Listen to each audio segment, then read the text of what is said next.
From the REPROGRAM release, that is Lance King with Limitless, and the guy who is behind that is on the show with us. Welcome to the Classic Metal Show there, Lance.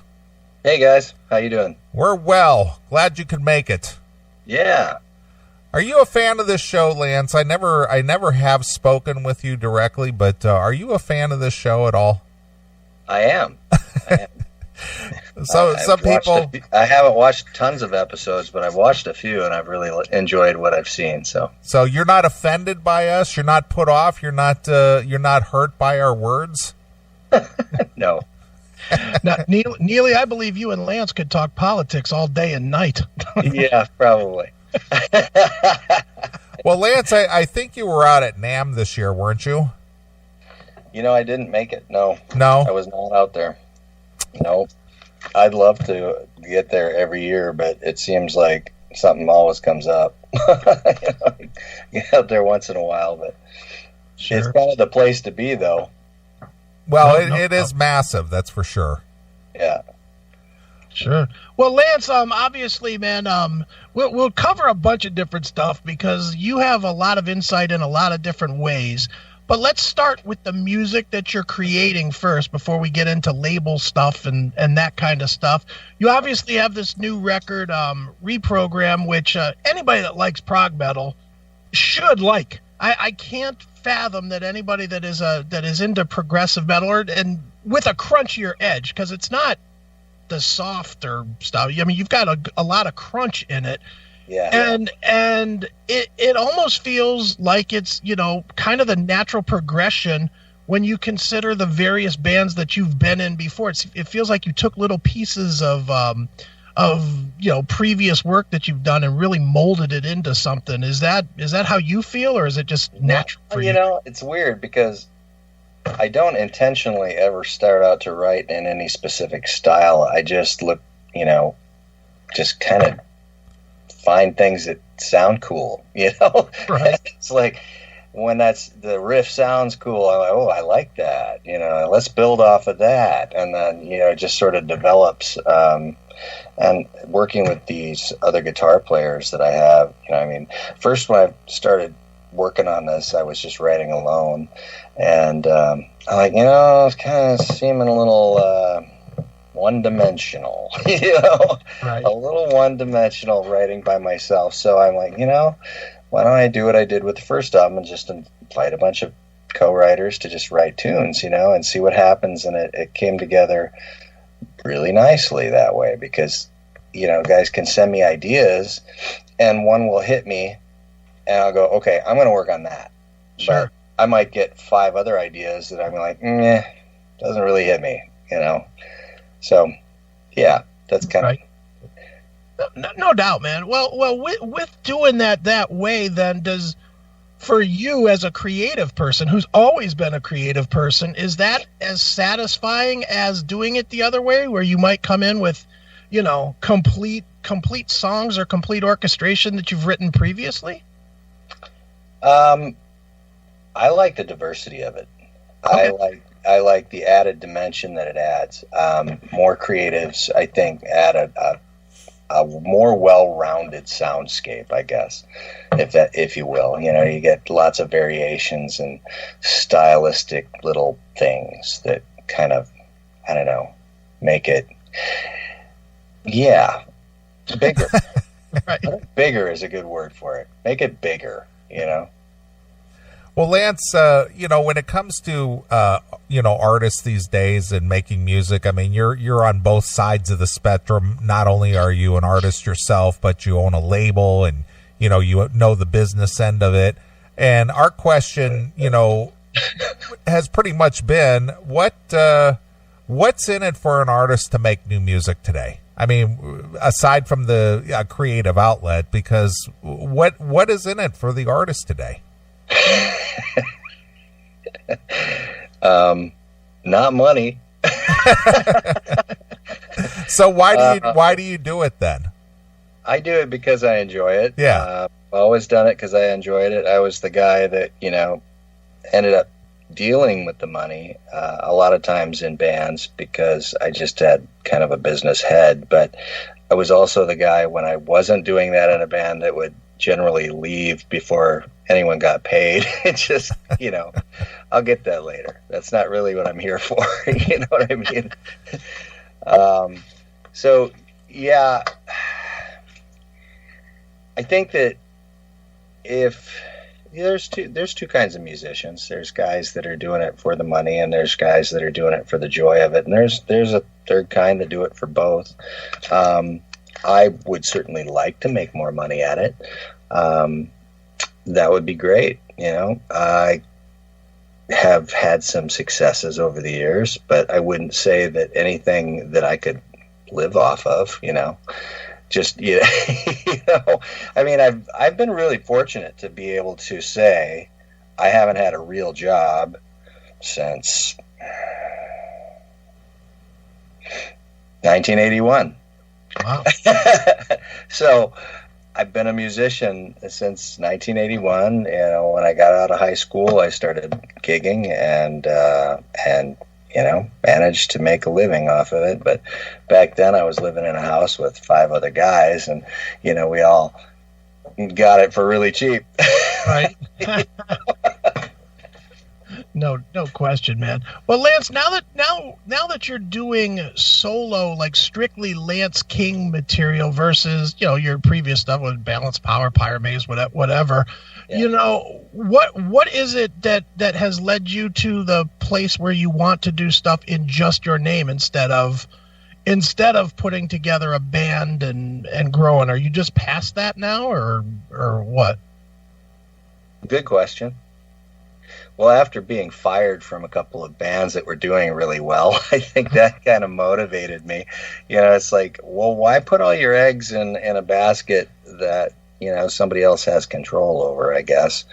And I always felt like when I did Nightmare, it was really nice because I could do whatever I wanted, and I didn't have anybody pissing and moaning about anything that I tried or anything. I could just do my thing and get the music out there and run the company how I wanted.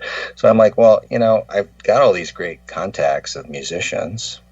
Why not just do my own thing and do a solo thing? And because generally speaking, in a band situation, there's 1 or 2 guys that are the creatives, and the rest of the guys are just playing, their parts. Right. And most of the time they're adding their own creativity to their parts, and a lot of times writing their own parts to the general music. But essentially there's 1 or 2 creatives in it. And how awesome is it to be able to work with, 4 or 5 other creatives in an album? I think it comes together a lot faster. There's a lot less, I think there's a lot more synchronicity in it. Okay. It just flows out faster, and things just, I don't know. It's just, it seems creatively, it's really nice. It just flows, so you can get it done on a higher level quicker, I think. Let me devil's advocate that though for a second. Does it leave you almost like I'm going to assume that you're very, very happy with how REPROGRAM came out.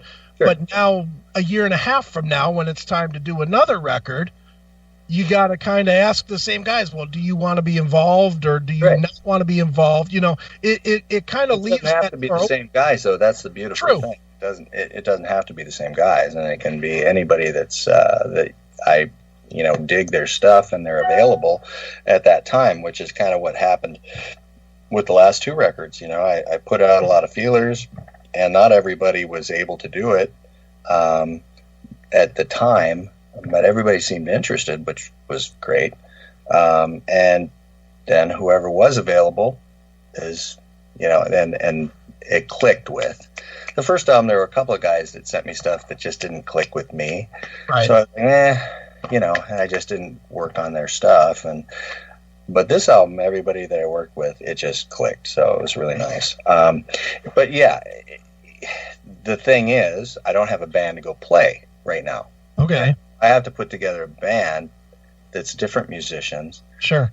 regionally, to play it. And that's harder because, well, it's an international creative thing, and the people on it are really good. So trying to find that regionally is difficult, sometimes to find the right guys to be able to pull it off live.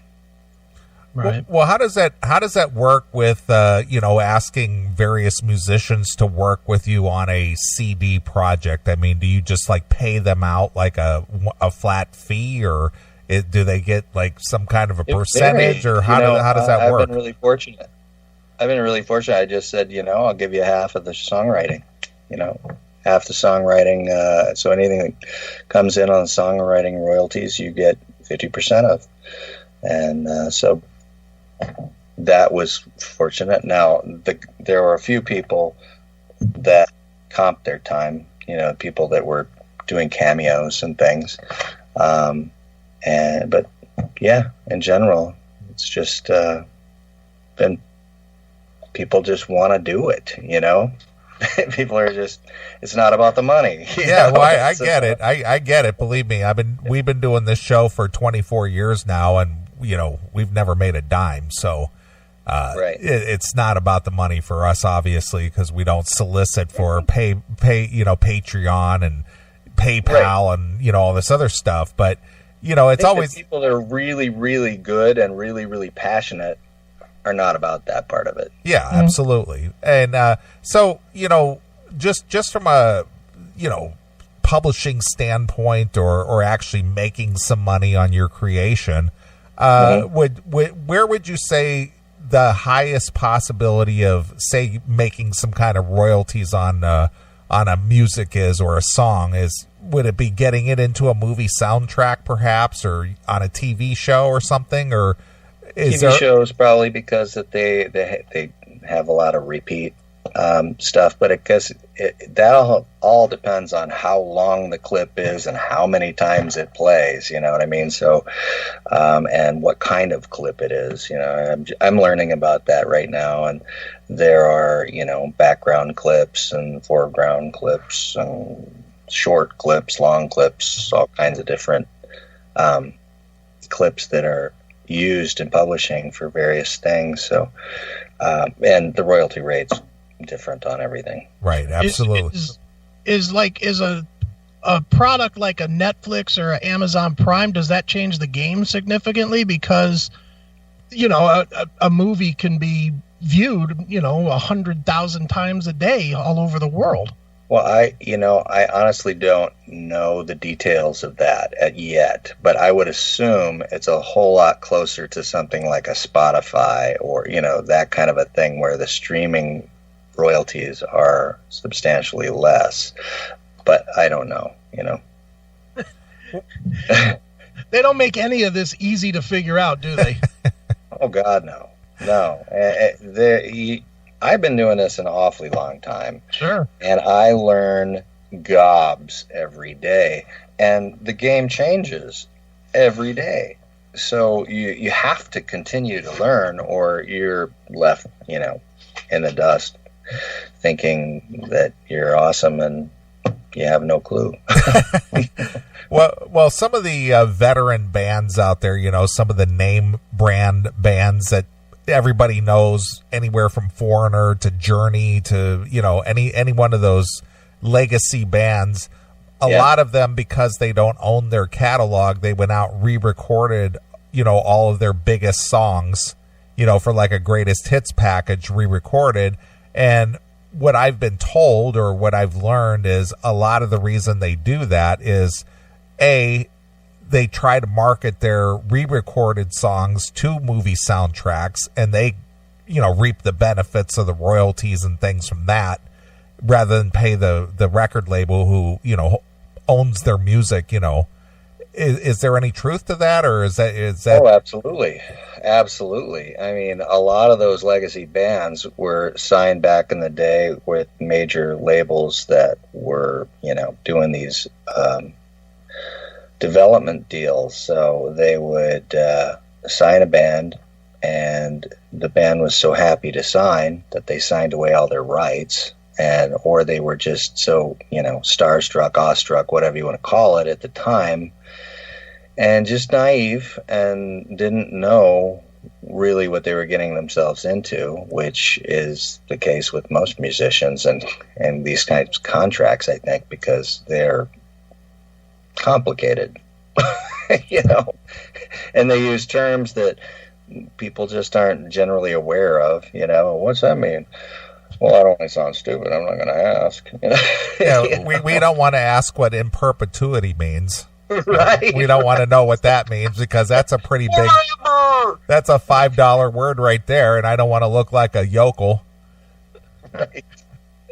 But, getting back to that, about the whole signing contracts and stuff back in the day, and, signing their lives away and stuff. How lucky was Motley Crue to get their catalog back from Elektra? I'm kind of surprised they did. Yeah, I don't know how they did. Well, I know how they did. I'm happy they did for them. I heard that Motley was at a party and basically called the owner or the record label president's wife a cunt. And he was so put off by that he said, "Take your catalog and get off my label." Nice. Well, if that's one way to do it. No doubt, man. Well, Lance, you're obviously. I would think that you would strategically plan that, but hey, right, it works. That's good. Well, Lance, let's talk about what goes on in the world today, and you as we definitely wanted to approach you about this, and you actually hit me about this as well. Is for you understand both sides of the fence when it comes to stuff like crowdfunding and pledge music. I mean, you understand the label side of it, and you certainly understand the band side of it. And obviously Pledge Music just fucked a bunch of bands over here in the last 6 months. Yeah. Our question that we had was, why are bigger bands doing it? Why is a Queensryche that makes $20,000 a gig doing a crowdfunding type of a thing? And what involvement if any, would a label have in pushing them to use like a Pledge Music or a crowdfund, and B, putting out the product behind that they're promising? Well, first, I would say that I don't know. Queensryche makes $20,000 a gig. I have no idea what they make. Kind of depends on how many people are coming to the shows, and what their ability to negotiate is. That would be nice. Most bands of their stature are making about half that for the size venues that they're playing, if they're on tour. Now, one-offs are a completely different story. One-offs are a lot higher buck. But as far as the merch thing goes, and that's, well, what were they pre-selling? They were pre-selling CDs, or were they just doing CDs, vinyls, passes, golfing experiences, ownership in the band? Yeah, they went all the way up to having, you could be a part owner of the band if you wanted to kick $50,000 in. I mean, they had everything on sale. Wow, they were working it. Yeah. And so, if I remember correctly, they had reached a $70,000 mark or something of that nature. Right. And so $70,000 in merch and various other things. And did they get any of it? Well, they didn't get any of their money. Yeah. Did they get any of it, or they didn't get any of it? They didn't get any of it. They didn't get any of it. When did their crowdfunding end? Do you remember? I'm not sure when it ended, but I know it lasted over a year. It went on for because it took a long time to just raise. Yeah. See, I don't think they were really strategic. They didn't really. They were learning as they went, I think with as was I, because this is the first one I've actually done for myself. I did help Anubis Gate with one for a best of thing. Okay. And that was it, so I don't have tons of experience, but I did do homework before I started it, and I did learn about the concepts of everything. But it's, I guess, in answer to your question, why are bigger bands doing it? Mm-hmm. Because they have to. Okay. Because they have to. There's a perception that's always been, I guess, there's a perception that musicians are bigger than they are financially because they're well known, and their music is heard a lot, but the sales figures are way, way down. Sure. And most of this, I think, has to do with technology in a good way and a bad way. So as you get the ability to record things cheaper, you get the ability to distribute them cheaper digitally. So those are advantages. Those are great big advantages. And, guys can record, like my stuff was all recorded in home studios, and then we had them mixed. We just sent everything to my producer in Denmark, and he mixed everything. So we only had the studio fees and the engineering and the mastering fees. I didn't have, the studio fees to record anything but the real drums. Mm-hmm. Okay, so the costs of everything come down. That's a good thing with technology. The problem is that now there's 50,000 more bands that can put stuff out, and they do. Right. So there's this sea of music to wade through everywhere, and finding and the gatekeepers have basically gone by the wayside because there's so much music being out there, kind of bypassing the gatekeepers, that nobody's really paying attention. And the gatekeepers were there for a reason, because they knew good music.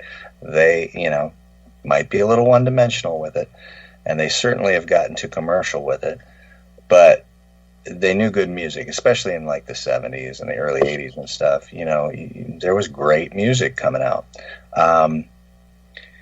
Now there's just, so say, for instance, 1980 or 1979, mm-hmm. metal albums, there might have been 78, let's just say 78. There might have been 80 hard rock metal albums that came out that year, right? Okay. On all the labels. Right. Well, now a year like 2019, there's going to be 6,000. Right. Or more. Mm-hmm. Okay? So you're not going to even listen to 80 of them. Right. There's no way you're going to listen to 80 of them, but 6,000, right? Right. You're certainly not going to listen to very many of those. So finding the gold nuggets is harder.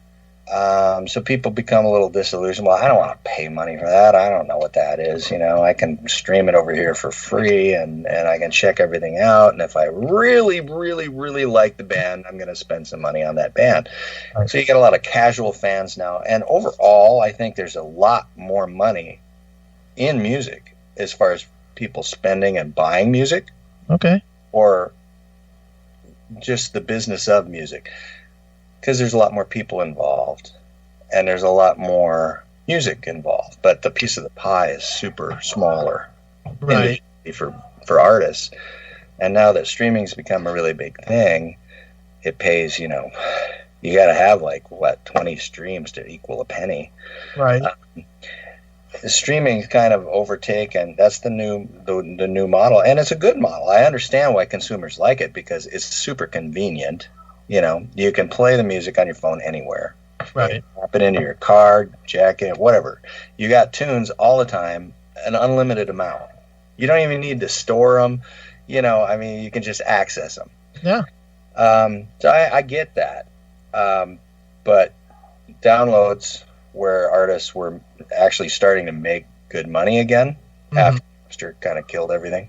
Right. Downloads, iTunes pretty much saved the music scene for the artists for a while, where they were making 50% of a download, an artist would, from a label, they get half of it.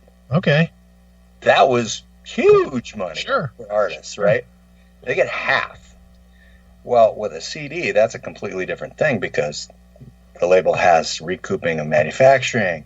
They got shipping. They got chargebacks and shipping chargebacks from the distributors and all kinds of crapola fees for storing the stuff. And it's just ridiculous, right? So at the end of the day, and an artist will only make, generally speaking, about $1.30 per CD sold, if they're lucky, right? Sure. But with a download, an artist would make, $6.40. No, $3.20. So usually the label would get $6.40. So half of that would be the artist, and half of that would be the label, and the rest of it went to the aggregator, the iTunes or whoever was selling it. Sure. So yeah, it's it's a confusing situation, but I'll tell you one thing that Anelia and I have talked about this 100 times on the show, and maybe you as a label head can explain this. The one thing that we both do not understand is why now. I get that streaming is as popular as it is, and I certainly understand that it's a necessity. That said, I do not for the life of me understand the business logic of putting the whole album out on the free services, on the music or on Spotify, or I could see if you wanted to put, like you just put out Reprogram, I could see putting out like 4 songs and tagging it at the end. That was exactly my thinking with the new album. I was like, well, you know what? Why would I do this? But I really honestly did not know anything about Spotify. I had not done much research on it. All I knew is that I didn't get paid a lot from it in the past, right? Well, what's happening there is it's a whole other animal that few people, I think, that don't use it and have any clue, because I wasn't using it. So I started reading about it and studying about it and learning about it and realizing why some artists are actually making a ton of money on Spotify and some are not. Most are not, because most don't really understand what the platform, how to leverage it so that it's something, right? It's really a social media platform. Okay, and people don't really realize this. Right. It's a social media platform, so you can use it that way. I mean, you can invite all your friends. They can see what you're playing. You can create playlists that you share with people. And every time a song gets spun, there's statistics that you can check out. You can find out where you're getting plays from and what parts of the country. You can find all kinds of stats, right? That if you know how to kind of find that stuff and you use it, you can leverage it in different ways. And what I've found is that the biggest way to actually make money on Spotify is getting on super big playlists. Now, that's a lot harder than it sounds. Sure. In certain ways, because there's already a lot of people on those playlists, right? And they're still looking for new things. And the labels, I found, actually own Spotify now. So a couple of really big labels own it, Sony being one of them. And they have their own playlists that they, do their own artists. And obviously those are specialty things that, you can't really get on, right? As an independent artist, unless you're signed to that label. And so, they're gaming the system a little bit, but the system is still there to be gamed. And there's a lot of different ways, and I'm not even scratching the surface of it yet. I just started learning about it, and there's it's like a game of chess. Actually, it's much more complicated than that. It's a very long RPG game. Well, Lance, another discussion we often have here on the show, and you mentioned the quote unquote the gatekeepers that sort of filtered through all the bands and the music that's released. And, you know, there was obviously the only way to get new music, you know, decades ago was either A, through listening to the radio to be aware of it, or B, to get it, read about an up-and-coming band through maybe one of your favorite music magazines, which were popular at the time. And then, of course, in the early part of the 80s, MTV being launched with music videos, which allowed, you know, the watcher and listener to see a band and perform. Without those, everything else, without those platforms, you know, you were never going to be known. And then, of course, if you did get on the radio, which, you know, was the main distribution of people being aware of you at that time, there's a high probability that you would become a large touring act, arena act. And, of course, the last vestiges of arena bands, we're seeing the end of that. Being Kiss, End of the Road, and Elton John calling it a day, and, you know, all these arena act from the 60s, 70s into the 80s deciding, okay, well, you know, we're almost 70 plus years old. It's time to call it a day. Once these big arena acts are gone, is the arena act era for rock or, you know, hard rock, heavy metal, whatever you want to call it, is that era over for good? For rock, maybe. That's what I'm saying. I'm not talking the pop music. No. I'm not talking. Well with it. We all know how the pop thing goes, but I'm talking about from a rock standpoint. From a rock standpoint, you know, there are some new bands coming out that have rock elements. You know, one might argue that Imagine Dragons has a rock element, or some other things that might pull similar kinds of crowds. But overall, I would say, the arena act, rock act, is certainly aging and probably will die out to some degree. Now, I don't think it's ever going to completely go, and it certainly could be changed around with a certain technology that we're unaware of at this point, right? The new thing, whatever that is. Maybe it's virtual reality concerts. I don't know. You know, streaming virtual reality concerts could be a thing. I don't know.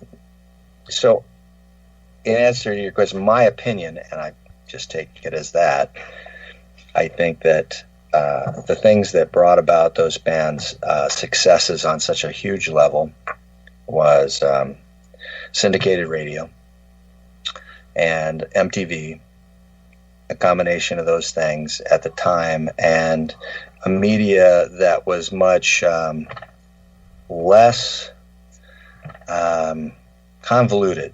Okay, so you had magazines, you had some trade papers, you had TV program, one music television program, really, right? And then VH1 came into play, but you had MTV.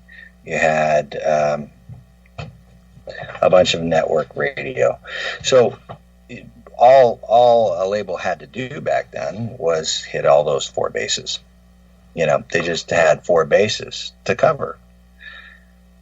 And everything was blanketed, right? Everybody knew the thing, the band. And there were only so many bands that they had to promote, so they could really put a lot into each one. Now, there are 10 billion places to be on the internet.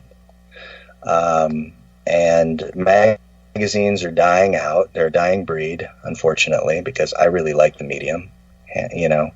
And then MTV is what? Television shows now, and virtual. I don't even know. I never watch it. What is MTV now? You know, it's not what it used to be. And what? So I guess the simplicity of the marketing angles that people had to do back then made it easier to become arena stars. I'm not saying it's not doable now, because who knows? Maybe there's a band that knows how to leverage their social media so well that they build up millions of fans on Facebook. You know what I mean? It could be done. Mm-hmm. It could be done.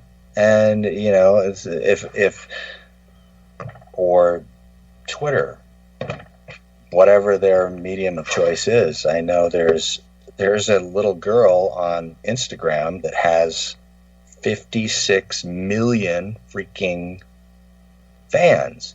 And she posts pictures on there, and she's a musician, and she's a cute little lady. You know, she's very pretty, and she's always posting these pictures on there, and she's a freaking rock star. If she were to go out on tour, you know damn well she'd pack arenas, right? Yeah. Because she started there right when they started and grew up with it, knows the platform, maybe even kind of helped create what it was because she was there driving it, you know. But now she's huge. Her name's Lauren. Look her up on Instagram and you'll see what I mean. They call her Queen Lauren. It was like, wow, 56 million? What? Yeah, I don't know. It's certainly there's anomalies like that can happen for sure. I don't know what the X factor is yet on all of them. I wish I did. I'd be a wealthy man if I knew what the X factor was, guys. What's that X factor? Well, it's certainly not Chris and Neely of the Classic Metal Show, I can tell you that. Yeah, well, I'm enjoying our conversation. Well, dude, Lance, obviously, man, you know, you have your record that is out there. It's called Reprogram. Is it out already, or is it coming out? Coming out on March 29th. So I put out a new track yesterday called Pointing Fingers, and you guys can find it on YouTube. New video, lyric video, kind of half video, half lyric video. Kind of, it's interesting, and yeah, I think it's a good song, and it's kind of a heavier, proggier tune that I don't know, has a lot of attitude in it. Nice. Well, why don't we do this, Lance? Why don't we wrap up? Why don't we wrap this interview up with that tune? And man, you got a story about that song, about the lyrics to it, or something about Pointing Fingers? Well, yeah, it's kind of about how would I call it? You know, when you get involved with drama queens that might be a little bit more like an emotional vampire that likes the ups and downs and kind of manipulations and, you know, keeps you off balance and keeps you confused, and the frustration of that, if that's the kind of person that you fall in love with. So that's kind of what that song's about. It sounds like about just any wife out there.